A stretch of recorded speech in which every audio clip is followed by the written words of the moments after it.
Tonight, you'll probably order food without leaving your couch. It'll arrive in 20 minutes, it'll be warm, it'll be exactly what you asked for. You won't think about it twice. But 500 years ago, that same evening meal could take your entire family's day to earn. Not to cook, to earn. And the real answer to what they actually ate is far stranger than bread and meat. Picture a small farming village in the early 1500s. The sun is barely up. Your body is already awake because there's no other choice. There are no alarm clocks. There's no snooze button. There's just light, and the absence of it, and your stomach, which has been empty since the night before.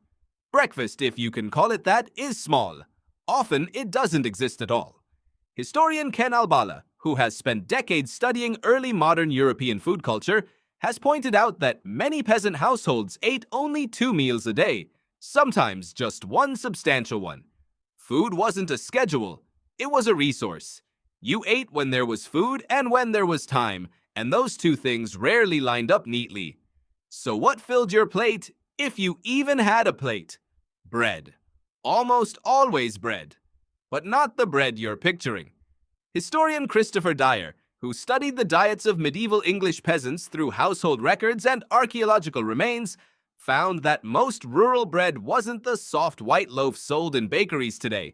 It was dark, dense, and made from whatever grain was cheapest and most available.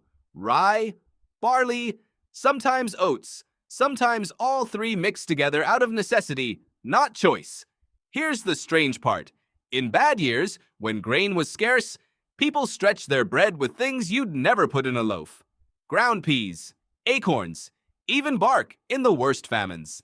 Your ancestors weren't seasoning their food for flavor most of the time. They were surviving until the next harvest. Do you know what the single most valuable object in a poor household often was? Not gold, not silver. A cooking pot. One iron pot hung over a single fire, cooking one thing all day, every day. That pot held pottage. Thick vegetable stew, sometimes with a scrap of meat if you were lucky, thickened with grain, flavored with whatever grew nearby. Onions, cabbage, turnips, beans. It sat over the fire from morning until night, and family members ate from it whenever they had a spare moment. There was no refrigerator, there was no way to keep food fresh for more than a few days, so the pot never really emptied. New ingredients went in as old ones were eaten. Some households kept a pot simmering for weeks without ever fully cleaning it out. Imagine that. A stew that never truly started and never truly ended. Meat was rare. Genuinely rare. Not rare, the way we use the word today when we mean expensive at a restaurant. For most peasant families, meat appeared only a few times a year, tied to festivals or the slaughter of an animal too old to keep feeding through winter. Every autumn, families faced a brutal decision: which animals could survive on stored feed until spring, and which had to be killed now before they became a mouth you couldn't afford to feed. That's where a huge amount of medieval preservation technology comes from. Salting, smoking, drying, not because people loved smoky bacon, because a family literally could not let food rot, when winter meant the difference between eating and starving. Fish filled a strange gap here. In many parts of Europe, the Catholic Church declared roughly a third of the year as days when eating meat was forbidden. Fridays, Lent, various holy days. Food historian Massimo Montanari, who has written extensively on how religion shaped European eating habits, has described how this created a massive demand for preserved fish, especially salted cod and herring, transported inland from coastal regions. Your ancestors, even the ones who lived nowhere near an ocean, were probably eating salted fish more regularly than fresh meat. Vegetables were constant, but not the vegetables you know. No tomatoes, no potatoes, no corn. Not yet. Those crops hadn't crossed the Atlantic into European kitchens, so dinner was built around what had grown in Europe for centuries: cabbages, onions, leeks, peas, beans, root vegetables that stored well through cold months. And here's something that might surprise you. Sugar barely existed for ordinary people. It was a luxury import, expensive enough that only the wealthy used it regularly. If your ancestors wanted something sweet, they used honey, and even that wasn't unlimited. Most days had no dessert at all. No sweetness waiting at the end of a hard day. Just more of the same stew, the same bread, the same water or weak ale.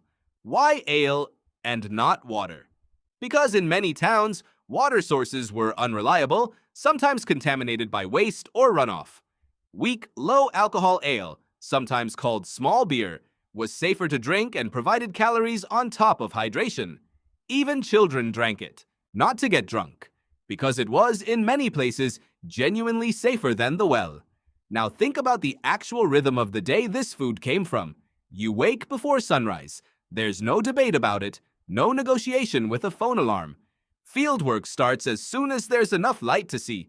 If you're a farmer, and most people were, your entire day bends around the crop cycle. Planting, weeding, harvesting, threshing.